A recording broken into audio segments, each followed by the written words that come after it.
दोस्तों, एक कहानी बड़ी ही रोचक है। एक दर्जी का लड़का खाना खा रहा था। खाना खाते वक्त मक्खियाँ भिनभिना रही थीं। वह मक्खियों से बड़ा तंग आ गया था। उसने अपना गमछा उतारा और मक्खियों पर वैसा वार किया कि एक साथ 7 मक्खियाँ मर गई और वह चिल्लाने लगा, मैं बहादुर हूँ, मैं बहादुर हूँ, मैंने एक ही बार में 7 मक्खियों को मार डाला। लोगों ने सोचा यह लड़का पागल हो गया है, भला मक्खियों को मारने वाला कोई बहादुर होता है। लेकिन वह लड़का के कहने का अभिप्राय क्या था, इसे बहुत कम लोग समझ पाते और उस समय भी लोगों ने नहीं समझा।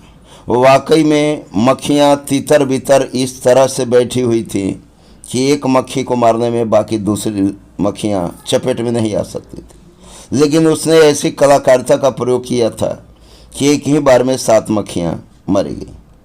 वह अपने आप को बहादुर मानने लगा। हर जगह कहता था, मैं बहादुर हूँ, बहादुर हूँ। कुछ लोगों ने व्यंग किया, बहुत बहादुर हो तो जंगल में क्यों नहीं जाते हो? कहा, किस जंगल में?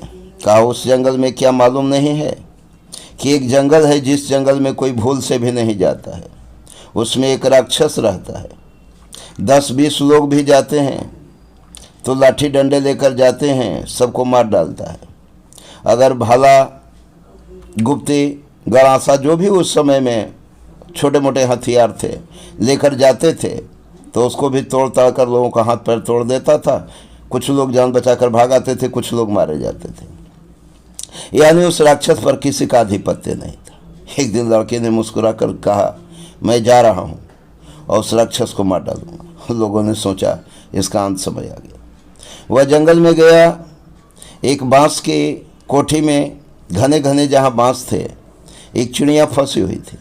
दयावश उसको आहिस्ता से निकाल लिया और उसे अपने पैकेट में रख लिया, ऊपर से अपना रुमाल ढक दिया। उसी समय बहुत दूर पर उसे राक्षस दिखाई पड़ा जो जोर जोर से चिल्ला रहा था, कौन, किसकी हिम्मत जो इस जंगल में प्रवेश कर गया? लड़का जोर जोर से हंस रहा था। लड़का जितना हंस रहा था राक्षस का क्रोध उतना ही बढ़ते जा रहा था।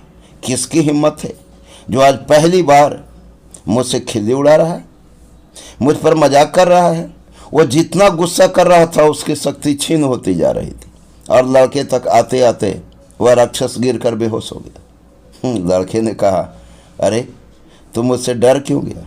पानी का छींटा मारकर उसे जागृत किया। राक्षस ने कहा, भला मैं तुमसे क्यों डरूंगा? कहा, तो फिर बेहोश क्यों हो गया? खाओ तो पता नहीं क्यों हो गया। कहा, ठीक है, तो क्या तुम मुझसे ताकतवर हो? राक्षस लड़के ने कहा, बिल्कुल। वाकई इस जंगल में जितने भी वृक्ष देख रहे हो, उस वृक्ष में चाहे जितने भी वृक्ष को कहोगे मैं उखाड़ दूंगा। और राक्षस ने कहा, मैं भी उखाड़ सकता हूँ। कहा, जरा इस बरगद के वृक्ष को क्या उखाड़ सकते हो? राक्षस ने कहा, बिल्कुल। कहा, अरे तुमसे नहीं उखड़ेगा, नहीं उखड़ेगा, मैं तुम्हारी सहायता कर देता हूँ। राक्षस पूरा जोर लगाया। जोर लगाते लगाते उसका बल बिल्कुल क्षय हो गया। बरगद का वृक्ष तो उखाड़ दिया, लेकिन अब वह बिल्कुल घायल के जैसा तड़प रहा था। लड़के ने कहा, ऐसा मैं 100 वृक्ष उखाड़ सकता हूँ, तुम हार तो गया। अब क्या तुम इस वृक्ष को लेकर दौड़ लगा सकते हो? कहा, बिल्कुल।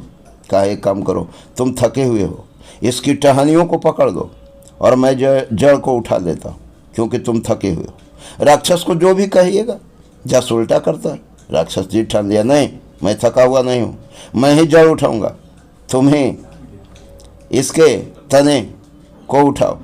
लड़का तने को उठाना क्या था, तने पर बैठ गया और राक्षस जड़ को लेकर जोर जोर से दौड़ना शुरू किया। कुछ ही देरी में वह राक्षस थक गया और वृक्ष को फेंक कर भाग खड़ा हुआ। अरे राम, यह तो मुझसे ज़्यादा ताकतवर है। लड़के ने चारों तरफ ढिंढोरा पीट दिया, मैं इस राक्षस से ज़्यादा ताकतवर हूँ, देखो मैंने राक्षस को भगा दिया। अब वह राक्षस जिस राज्य में गया उस राज्य के जंगल में भी एक राक्षस था और दोनों राक्षस मिलकर उस राज्य में बहुत तबाही मचाने लगे। उस राज्य का राजा बड़ा ही दयालु और न्यायप्रिय था। उस राजा ने घोषणा किया, जो इन दोनों राक्षसों को मार डालेगा मैं उसे अपनी लड़की से शादी कर दूंगा और उसे अपना आधा राजपाट भी दे दूंगा। भला राक्षसों से लड़ने वाला कौन था? कोई भी राज्य में तैयार नहीं हुआ। जब इस बच्चे को मालूम हुआ, यह बच्चा गया और राजा से शर्त स्वीकार कर लिया। गर्मी के दिन में जेठ की दोपहरी में राक्षस मांस खाकर मदिरा पीकर बेहोश सोते हैं। उनकी बदन पर भी बैठ जाओ तो उन्हें पता नहीं चलता। इस रहस्य को लड़का अच्छी तरह जानता था। इससे जेठ की दोपहरी में निश्चिंता से वह जंगल में प्रवेश कर गया। घने जंगल में बीचों बीच जंगल में जब गया तो देखा कि एक विशालकाय पीपल के वृक्ष के एक डाल की छाया में एक राक्षस और दूसरी डाल की छाया में दूसरा राक्षस बेहोश सोया हुआ। लड़के ने कुछ छोटे छोटे पत्थर अपने कुर्ता की जेब में डाल लिया, पॉकेट में डाल दिया और धीरे से आहिस्ता से पेड़ पर चढ़ गया। एक खुणहर में जाकर बैठ गया और एक पत्थर एक राक्षस के माथे पर मारा।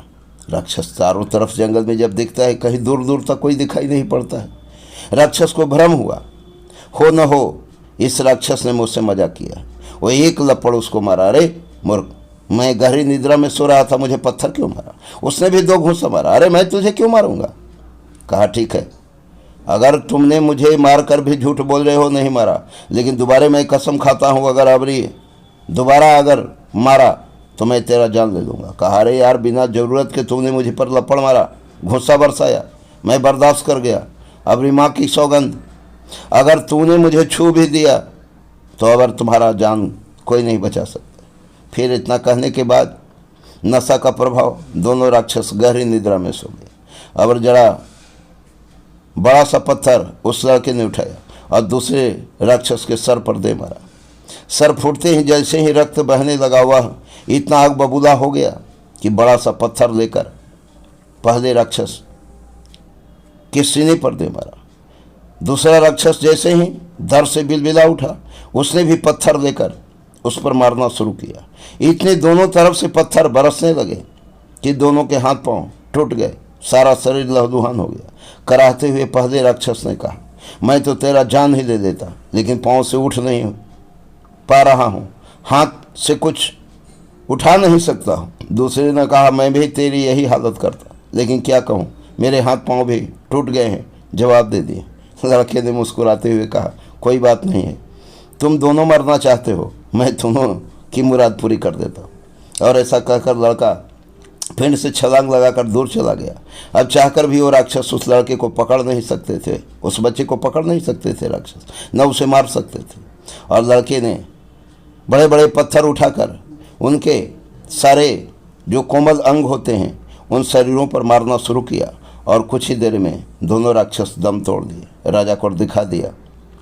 राजा ने धूमधाम से अपनी लड़की की शादी उस लड़के के साथ कर दी। वह लड़का बड़े आराम से उस राज्य में रहने लगा। तो दोस्तों, जिसके पास बुद्धि होती है वह बड़ी से बड़ी समस्याओं का हंसकर मुकाबला करता है। जय हिंद दोस्तों।